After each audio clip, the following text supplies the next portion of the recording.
To sum it all, um, gender influences every aspect of our lives, from the rules we play, the opportunities we pursue. In the Philippines, these rules are deeply shaped by cultural norms, social structures, and economic realities. Yet, challenges rooted in inequality persist, limiting access to opportunities, resources, and rights. Understanding gender interests and needs is a critical step toward creating a more equitable society. Gender interests represents the priorities and concerns of individuals based on their social and cultural rules. Instance, women in rural areas for often prioritize access to clean water and healthcare because they are tasked with managing household responsibilities. Men, on the other hand, may focus on job opportunities in traditional industries like farming or constructions. Gender needs go deeper. These are the specific requirements that arise from inequalities. They are categorized in two types: practical and strategic gender needs. Practical gender needs address immediate necessities such as providing access to education, maternal health services, or clean drinking water. These needs make life easier but do not challenge existing gender rules. Strategic gender needs, however, aim to transform societal structures. These include initiatives like implementing laws to protect women from violence, encouraging men share caregiving responsibilities, or ensuring equal representations and leadership roles. These actions empower individuals and challenge traditional power dynamics, but fulfilling these needs is not without challenges. In the Philippines, cultural norms often limit opportunities for women and LGBTQ+ individuals. Economic inequalities, underrepresentations in leadership, and gaps in access to healthcare and education continue to hold many back. Despite these challenges, there is a hope across the Philippines, individuals and communities, in stepping up to address gender interests and needs. Breaking down barriers and building batteries towards equality. We are raising awareness and taking actions. We can create a future where every gender has an equal chance to think. Join the movement, advocate for change together. Let's address gender needs for a brighter and more inclusive future.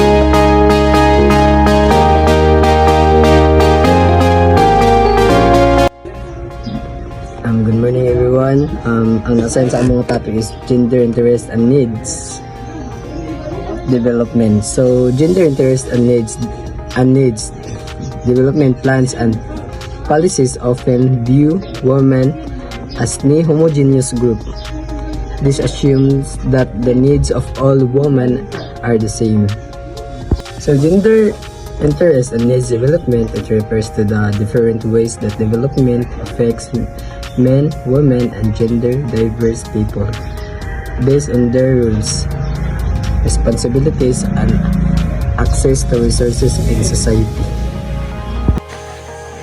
Good day, ma'am. So I'm going to discuss the gender interest and the needs of development.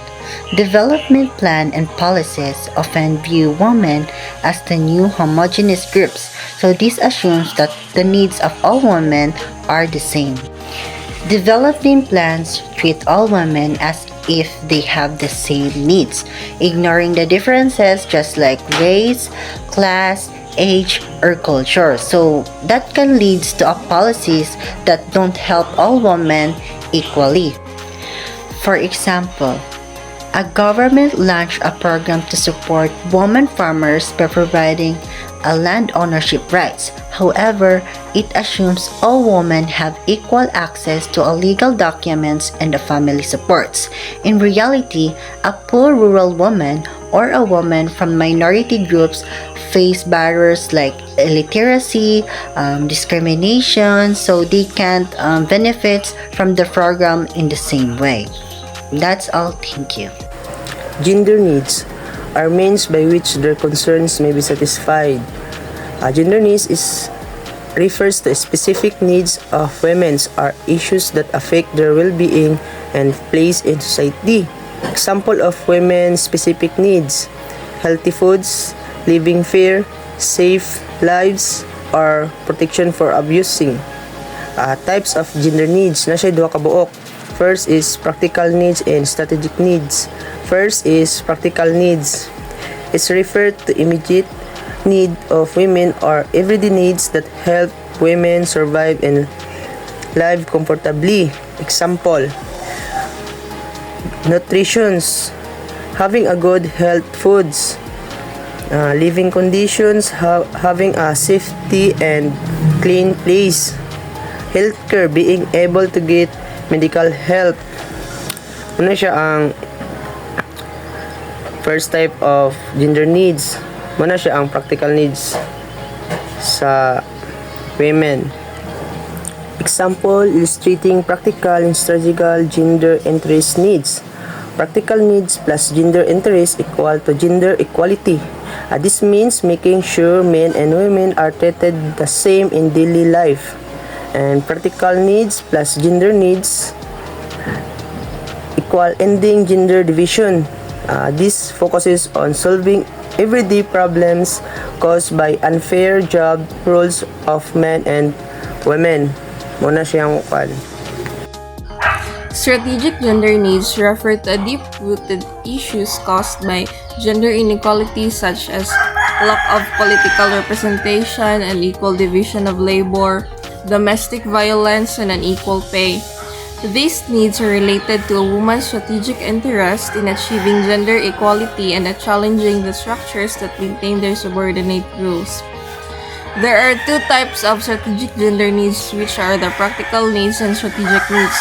Practical needs, these are immediate necessities like equal work and opportunities, while strategic needs is a long-term changes to power structures like women's control over their lives and resources. Strategic gender concerns relate to power, control, and legal rights. Addressing them requires analyzing gender subordination and challenging its structures. Policymakers must address both practical and the limitations of current gender literature. Addressing these limitations requires a more inclusive, intersectional, and interdisciplinary approach to gender studies that prioritizes diverse voices and methodologies to create a more nuanced and comprehensive understanding of gender across diverse contexts. So, how can we address these limitations? Addressing the limitations of current gender literature requires a multi-pronged approach focusing on research methodologies, perspectives included, and the overall academic environment by promoting inclusivity and intersectionality. Example, the decolonizing research. It is actively seek out and amplify the voices and perspectives of scholars and communities from the global south and marginalized groups. By implementing these strategies, we can move towards a more inclusive, rigorous, and impactful body to gender literature that truly reflects the richness and complexity of gender across diverse contexts. Current literature primarily recognizes only two genders, which is the male and females. Therefore, while the statement accurately describes past limitations, it's crucial to acknowledge the ongoing effort to move beyond the binary and the continued challenges in fully incorporating the spectrum of gender identities into research. The goal is to move towards a more inclusive and accurate representation of gender diversity in all areas of gender studies. It assumes a direct correlation between sex and gender. The assumption of a direct correlation between sex and gender is a major flaw in much older gender literature. This is problematic because it ignores intersex individuals profiled with intersex variations whose biological sex characteristics characteristics don't fit neatly into male or female categories, are rendered invisible or misrepresented by this assumption. Overcoming this limitation requires conscious effort to adopt more inclusive and nuanced approaches that acknowledge the independence of sex and gender. This approach overlooks the existence and unique needs of LGBTQ+ individuals and those who don't conform to binary gender. Yes, the traditional approach to gender studies, focusing solely on the male and female binary, fundamentally overlooks and marginalizes the experiences and unique needs of LGBTQ+ individuals and those who don't conform to binary gender. In summary, the binary approach to gender is harmful to individuals whose gender identities fall outside the male or female dichotomy. Moving towards a more inclusive understanding of gender is crucial for promoting the well-being, self-acceptance, and overall quality of all individuals. Challenges for the fulfillment of gender needs in the Philippines.